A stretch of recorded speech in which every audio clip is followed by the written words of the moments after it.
began a discussion of really social drinking, because that's the kind of the point of the lesson. What about drinking? And we noted that there are a few passages of Scripture that are mentioned in this lesson, and I don't think that the arguments that are made from these Scriptures are very good, and we'll come back to some of those Scriptures today. Particularly the Old Testament passages, but I want to begin again with Romans chapter 14. So if you would open to Romans chapter 14, and we're going to go to verse number 20. Romans 14 and verse 20, where Paul is writing about what are called matters of what are sometimes referred to as scruples. Now, scruples are personal convictions that we have based on whatever Scripture, personal experience, or whatever those things might be. And what Paul is discussing here in Romans 14 are scruples. In other words, things whereof people are supposed to be convicted or convinced in their own mind. All right? And with regard to scruples, the things that are under discussion are neither right nor wrong in and of themselves, but could be if they were the cause of a violation of conscience. And that's the matter under consideration in Romans 14. And so note where Paul begins in verse 20. He says, "Do not destroy the work of God for the sake of food." He said, "All things indeed are pure, but it is evil for the man who eats with offense." There we're talking about the matter of the violation of conscience. And he says, "It is good neither to eat meat, nor drink wine, nor do anything by which your brother stumbles or is offended or made weak." Says, "Do you have faith? Have it to yourself before God. Happy is he who does not condemn himself in what he approves, but he who doubts is condemned if he eats, because he does not eat from faith, for whatever is not from faith is sin." And so Paul is discussing here in this particular text two things: eating meat and drinking wine.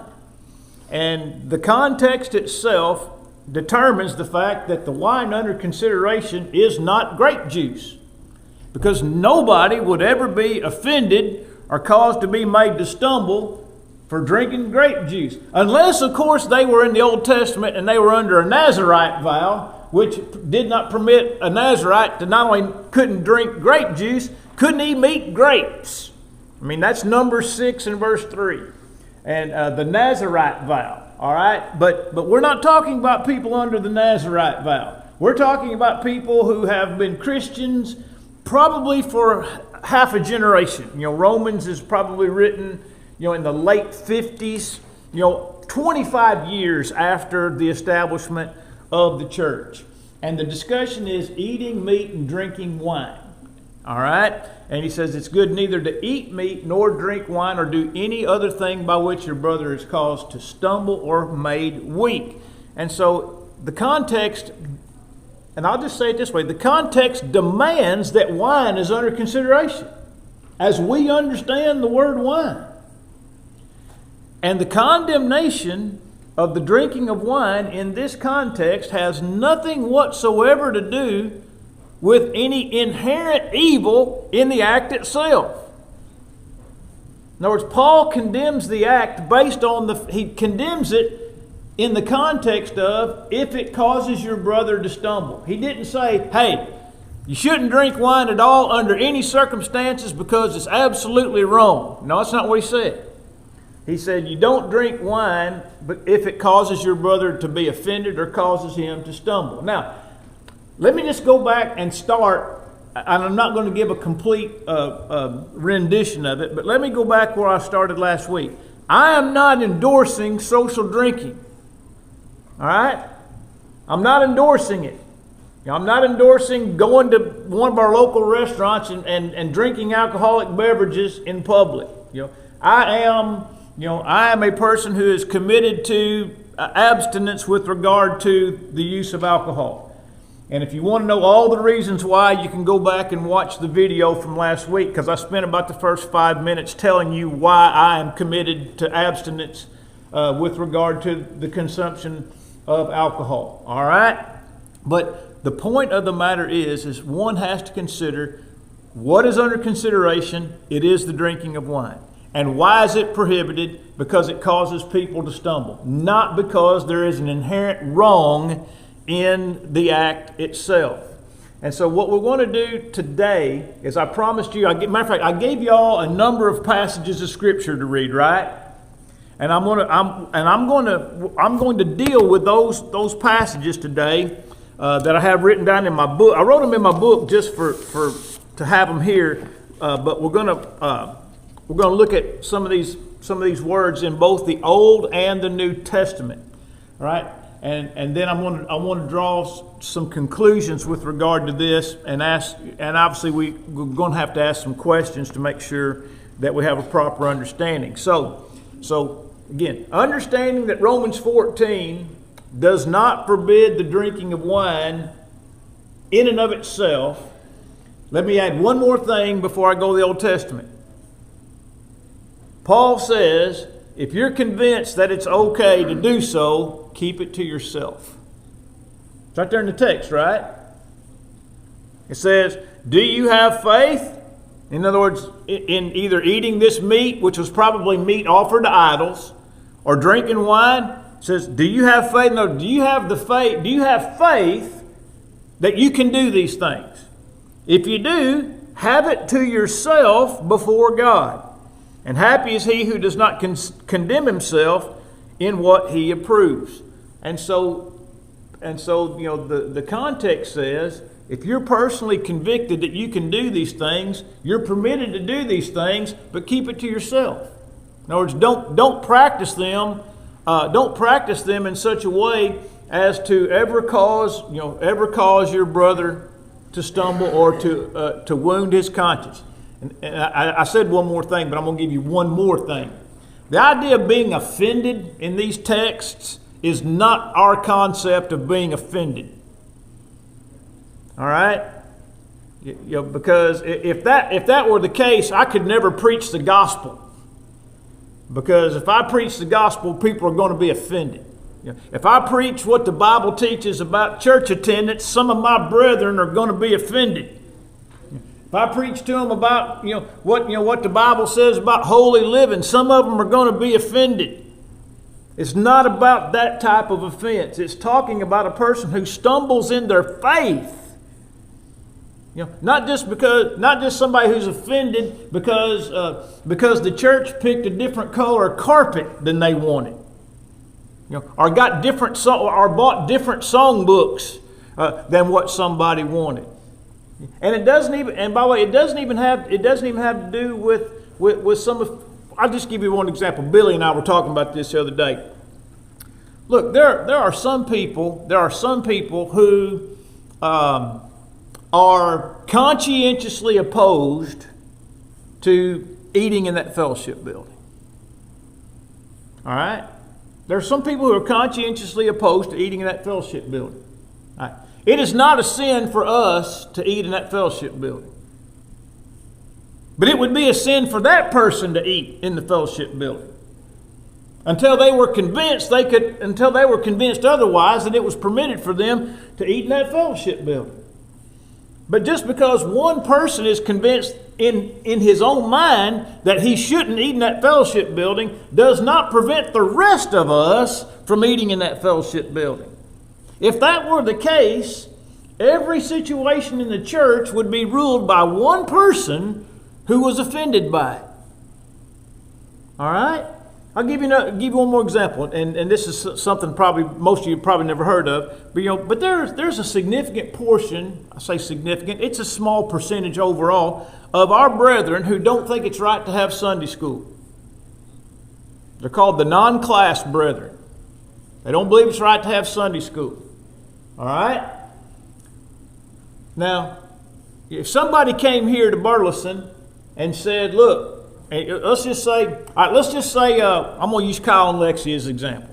Kyle and Lexi move into the area, and they come here and they come to worship on a Sunday morning. They show up at 10:30, and they like it here, and they want to place membership here. But they say, look, we believe the primary function of the home, one of the primary functions of the home, is the spiritual instruction of our children. So with that in mind, you will not find us here at Sunday school. We'll be here every Sunday at 10:30 for 10:30 services, but we will not be here for Sunday school because we believe it's our job. It's our job to provide spiritual instruction for our kids. You know what? Perfectly fine for them to do that. And it would be wrong for us to try to demand that they come to Sunday school. Because Sunday school is neither here nor there, right? It's a matter of expedience. And there's a number of brethren, again, they're called, if you had that book, Churches of Christ in the United States, there'd be a little NC out by that congregation. Just simply means they don't believe in Sunday school. Fair enough. Right? But again, if we tried to make it an imperative for them or some way implied that they were less faithful than we were because they didn't come to Sunday school, that'd be wrong. Okay, that's the type of thing where we're talking about causing offense. All right, not just because somebody got mad, over a songbook or something like that. Doesn't have anything to do with that. Now I'm going to get to the Old Testament. Genesis 43:34. Genesis 43:34. Again, are we clear that I'm not endorsing social drinking? I just want to make sure because this is going live stream, and I said it last week, and I've already said it. But invariably somebody's going to comment on this live stream and accuse me of endorsing social drinking. It's just the way it's going to happen. All right. Genesis 43:34. Somebody read that text for us. By the way, this is the context of the brothers of Joseph coming to Egypt. And this time they brought Benjamin. With them, and of course, still they don't know who Joseph is. All right. Now, somebody read me verse number 34. Then he took serving to them from before him, but Benjamin's serving was 5 times as much as any of theirs. So they drank and were merry with him. They drank and were merry with him. Now, that in and of itself doesn't necessarily imply anything. But then we would, again, have to ask the question, what would be the social context in Egypt? What would be the social context in Egypt 2,500 years before Christ? In other words, what were they drinking to make them merry? Wine. Probably drinking some form of wine. All right, but again, that doesn't necessarily show that's the case. But socially speaking, contextually speaking, that's the intent of. I think that's the intent of the writer. Now, Deuteronomy 14:26, and to me this is the key text. All right. Deuteronomy 14:26, by the way, in regard to the Old Testament, all right? In regard to the Old Testament, Deuteronomy 14:26.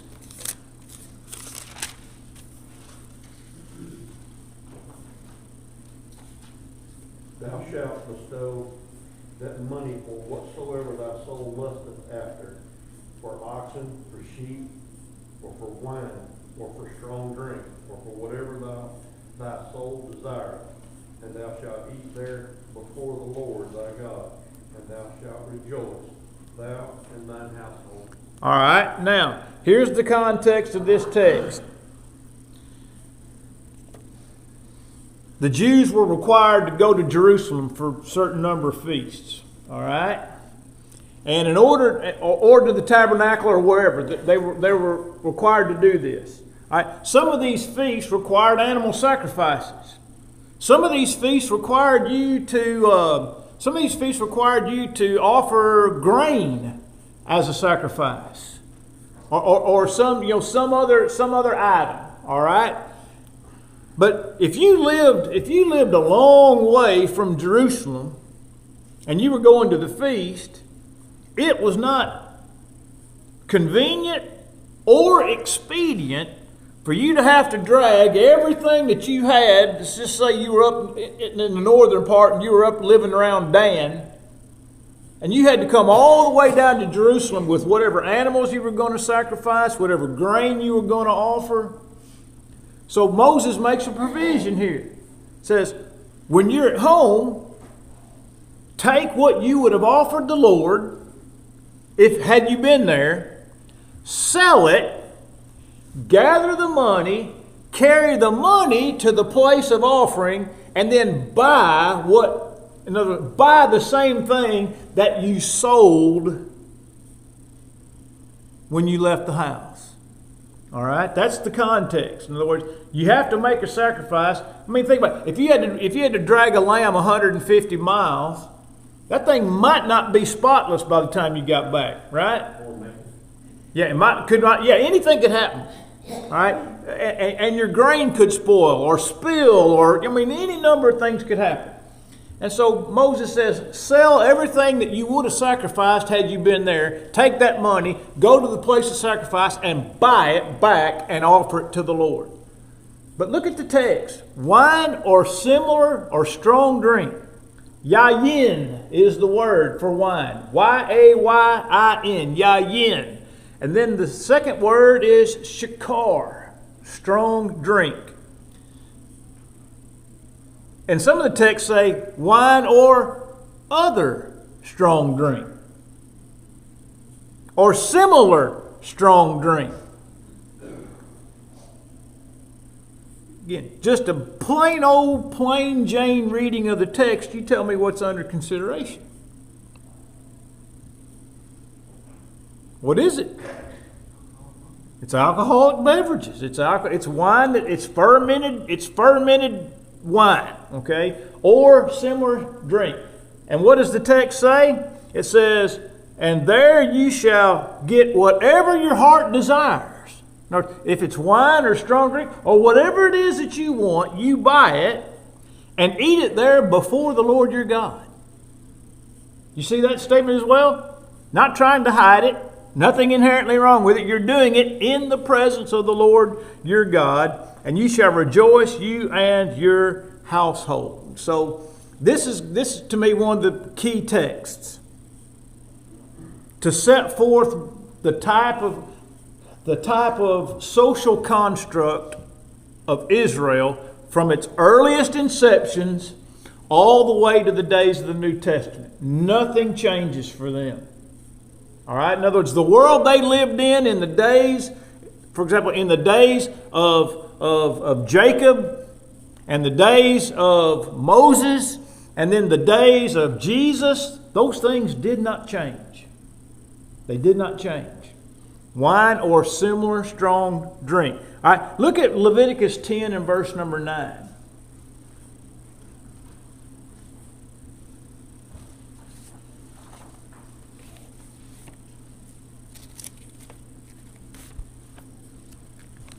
Leviticus 10 and verse number 9.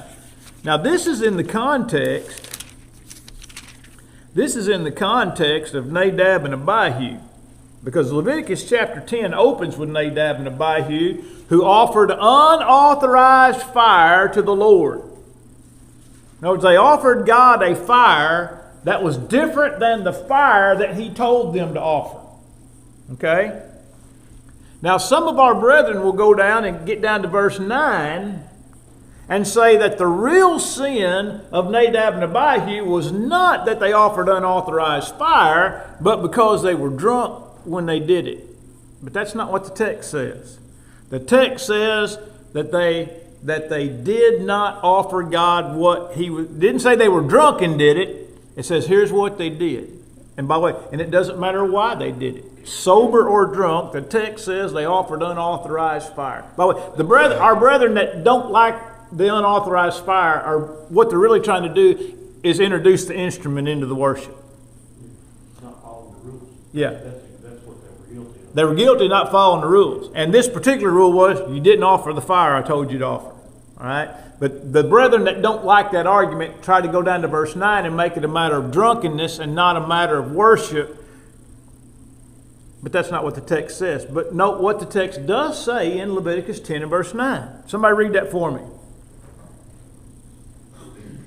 Do not drink wine or intoxicating drink, you or your sons with you, when you go into the tabernacle of meeting, lest you die.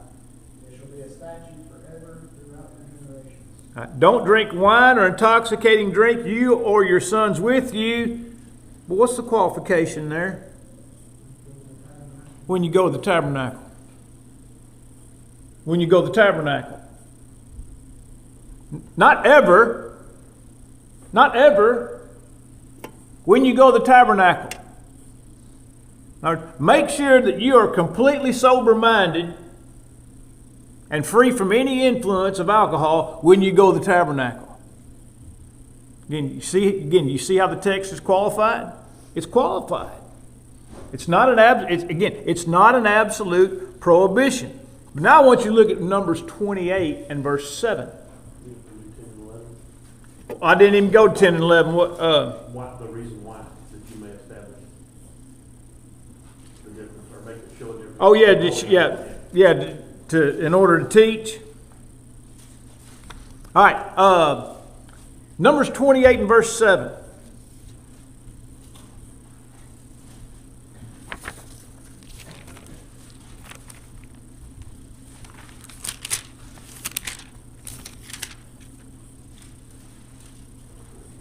Talking about various offerings that are being made. And in verse 7 it says, and its drink, and I'm reading the New King James, okay? And I'm going to call on somebody else to help me out and just say it.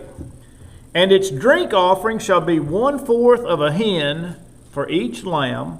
In a holy place you shall pour out the drink to the Lord as an offering.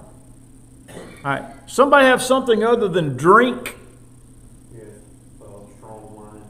Strong, you have strong wine? Yes. Strong wine. Anybody have anything other than that? Anybody have strong drink? Fermented drink. Fermented drink. Sir? Strong drink. ESV? All right. Which one you got, Philip? Okay. All right. So look at all these. The New King James is the weakest of all of the renderings in this text. All right. Every other rendering says this is strong drink, fermented wine, fermented drink. It's the word shakar. It's the word shakar.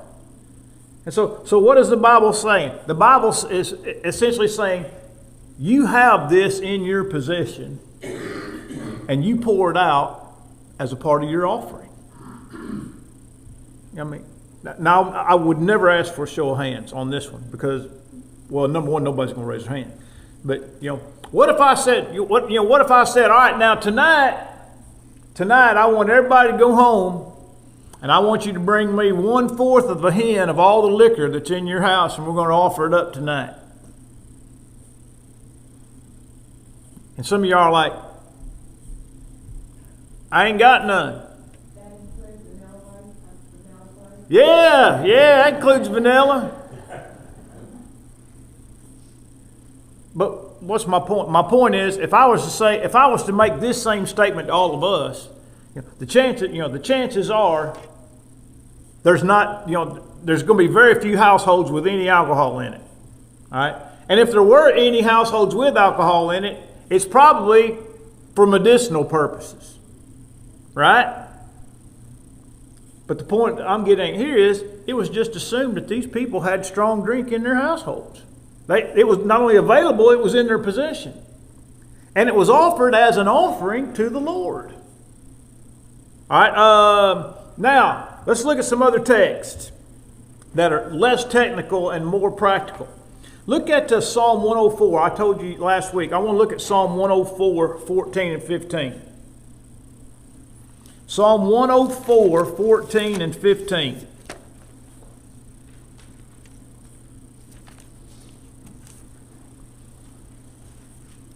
By the way, this is a psalm of praise and thanksgiving for all the things that the Lord has given His people.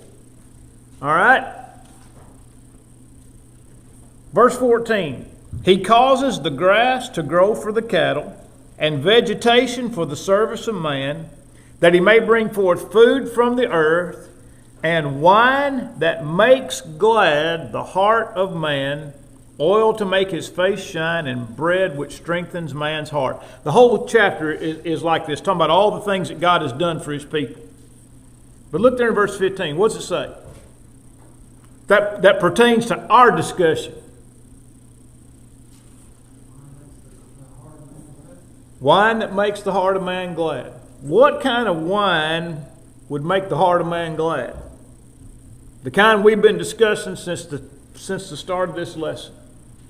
All right, let's go to another one. Let's go to Ecclesiastes 9 and verse 7.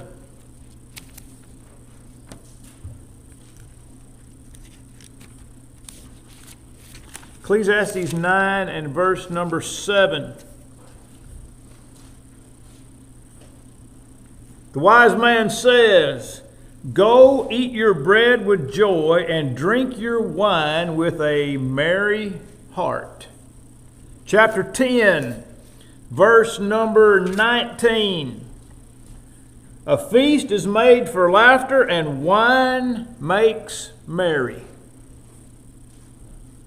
This, again, if you're just reading it, it's pretty clear what's under consideration. Last text in this regard, Isaiah 24 and verse 9. Isaiah 24 and verse 9.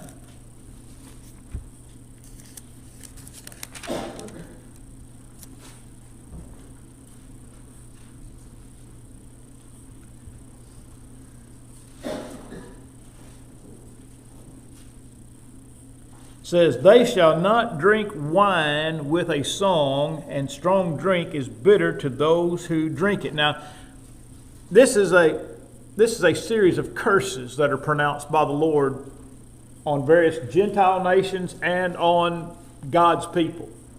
But note the phrase, "They shall not drink wine with a song." In other words, there's a celebratory element to this, and he says there's not going to be any more celebrations. In other words, the wine will not be drunk with a song in celebration, and strong drink will be bitter to those who receive it. All right, so again, it's obvious what the text is talking about. All right, now, very quickly, somebody says, "Well, what about all the bad things that the Bible has to say about alcohol?" All right, so while we're here pretty close, let's go to Proverbs chapter 20 and verse 1.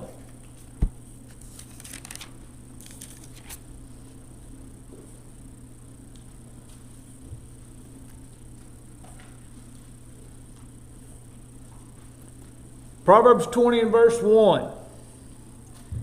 "Wine is a mocker, and strong drink," King James says, "is raging." New King James says, "is a brawler." It says, "And whoever is led astray by it is not wise." Led astray by it. Didn't say whoever drinks it ever. Whoever is led astray by it is not wise. Again, not an absolute prohibition. A warning that excessive use of these things can cause a person to be led astray. All right, let's go to 23, Proverbs 23.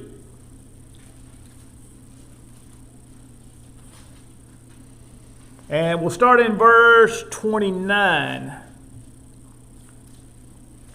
"Who has woe? Who has sorrow? Who has contentions? Who has complaints? Who has wounds without cause, redness of eyes? Those who linger long at the wine. Those who go in search of mixed wine." There's an element to this that goes beyond some casual use of wine. It says those who linger, those who sit at the table and drink, they linger long. They go and search for mixed wine, or something that is strong.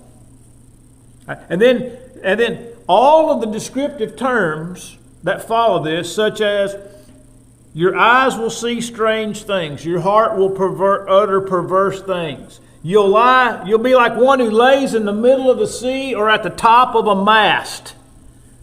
I mean, picture that. You're at the top of a mast, and that boat, is just, and if you're at the top of the mast, it's 10 times worse than if you're at the boat, right?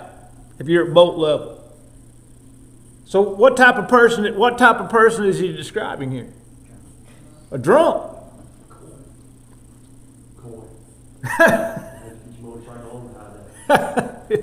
So he's describing a drunkard. All right? They struck me and I was not hurt. They beat me and I did not feel it. And when shall I awake that I may seek another drink? In other words, you wake up beat up and you have no idea who beat you up. But your primary concern when you get up is, hey, where can I go find me another drink? I mean, again, what type of person is under consideration here? A drunkard, an alcoholic. So you might say an alcoholic. All right. Then there's Habakkuk 2 and verse 15 that only gets half quoted whenever our brethren quote it. It says, woe to him who gives his neighbor strong drink. And that's where they stop. Woe to him who gives his neighbor strong drink. And then they don't quote the rest of it. That he may see his nakedness. Now that's a pretty big thing to leave out, isn't it? What was the purpose? The purpose was to make a person drunk in order to see their nakedness. It's the epitome of what Lot's daughters did to him in Genesis 19. When Lot and his two daughters, of course, remember Lot's wife turned back, became a pillar of salt. Lot and his two daughters escaped to a little town called Zoar, and they dwelled in a cave there. And one daughter said to the other, hey, there ain't no men around here because they're all dead. It says, let us make our father drunk that we may lie with him and preserve the seed of our father. So one of them gets her father drunk and goes in and has sexual intercourse with him. And she goes to her sister and she says, I got Dad drunk last night and I slept with him. Tonight's your night. And she got her father drunk and she went in and slept with him. And they both conceived by their father. All right? But again, what is going on here?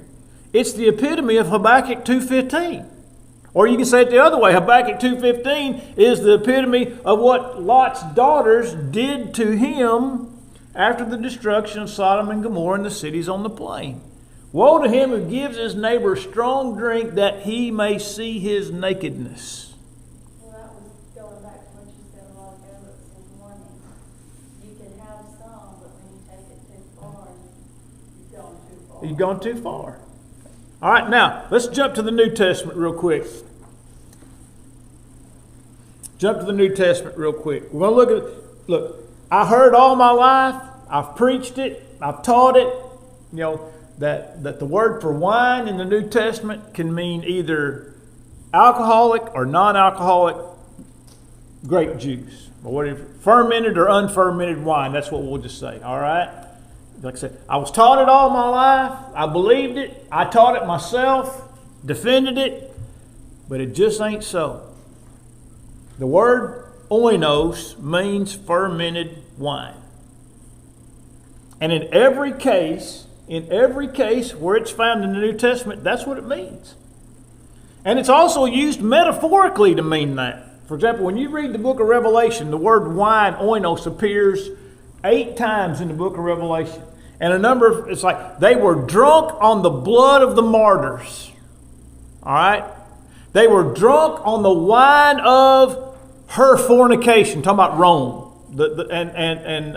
and Rome's relationship with all of the other nations around about it, because it was the principal city. They were drunk on the wine of her fornication.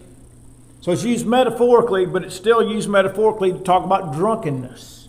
Drunkenness. All right?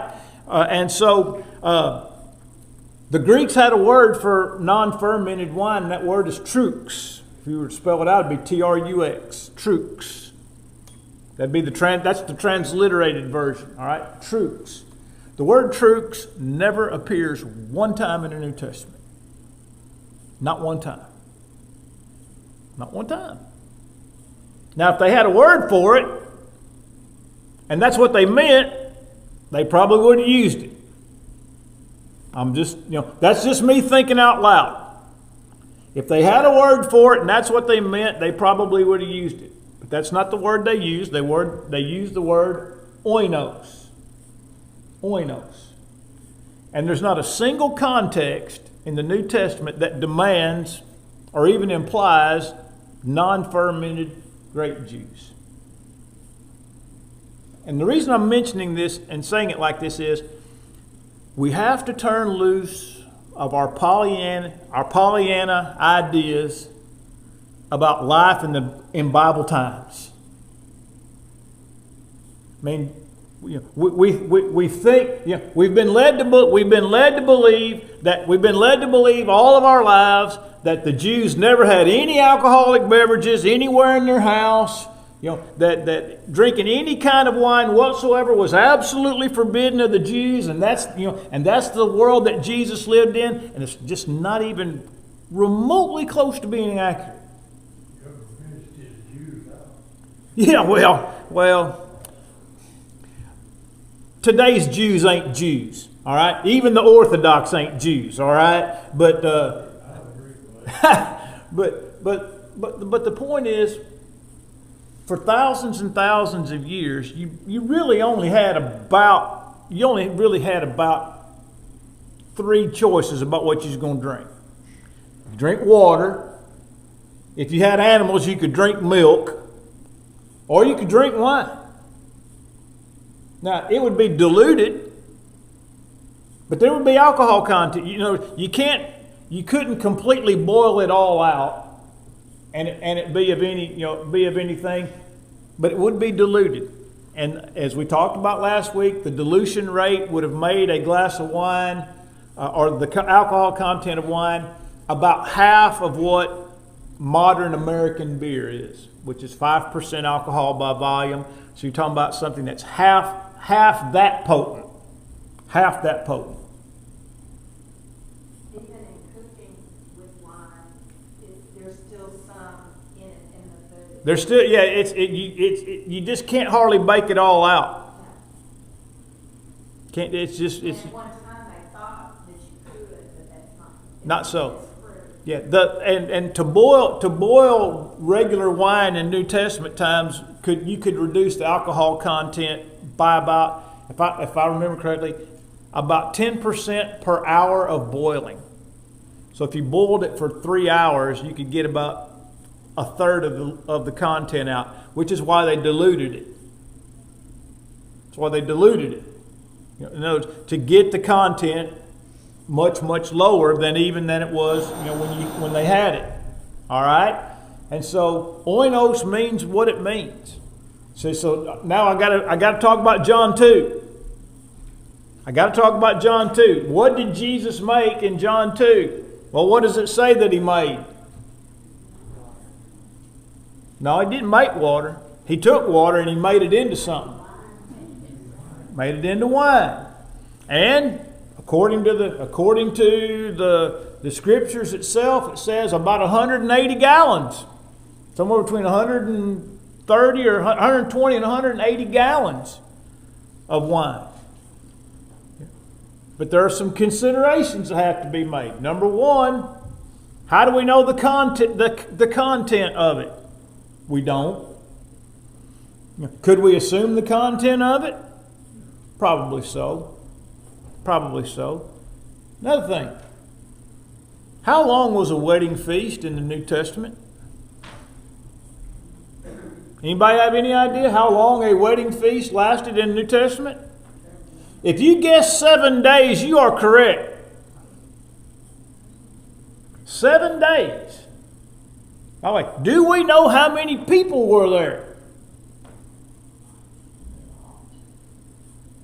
I mean, it's obviously got to be a huge number if there's 120 to 180 gallons of water being turned into wine. It's not like there was 15 people there trying to hammer down 180 gallons of wine.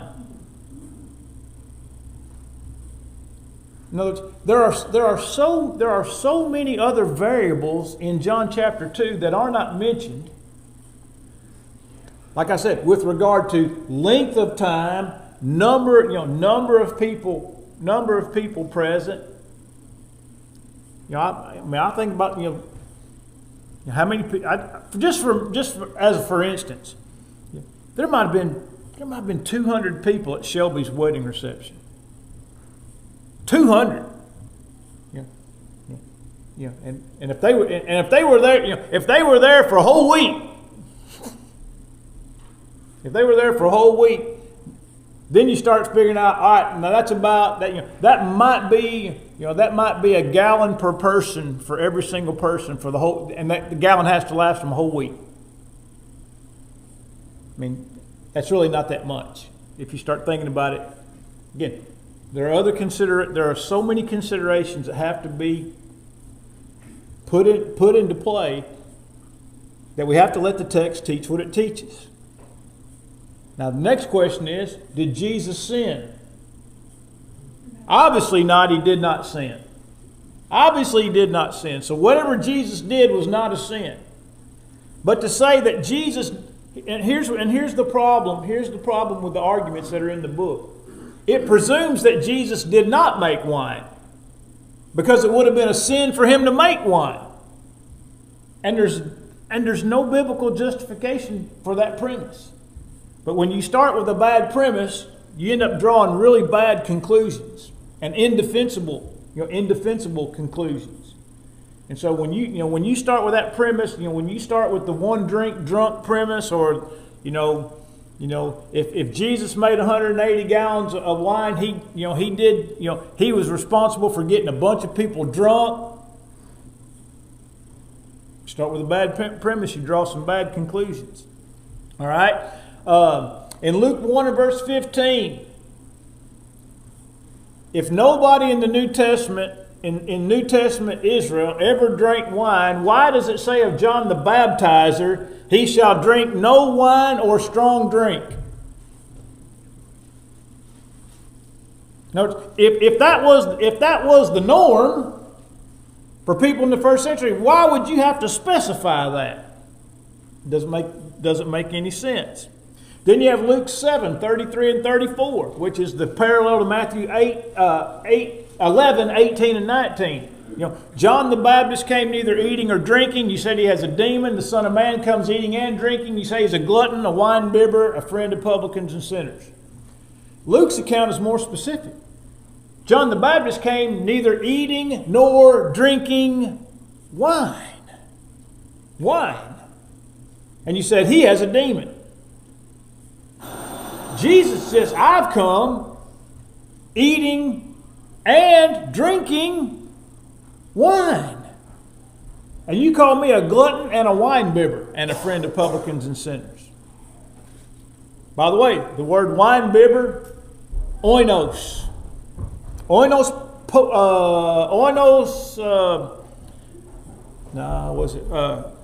I had it written down here. Oinophagia, drunkenness. Oinophagia, drunkenness. All right. I think that's probably enough on that. The text is clear. If we're going to let the text say what it says. All right. So Lord willing, next week we'll start on we'll go to day 16.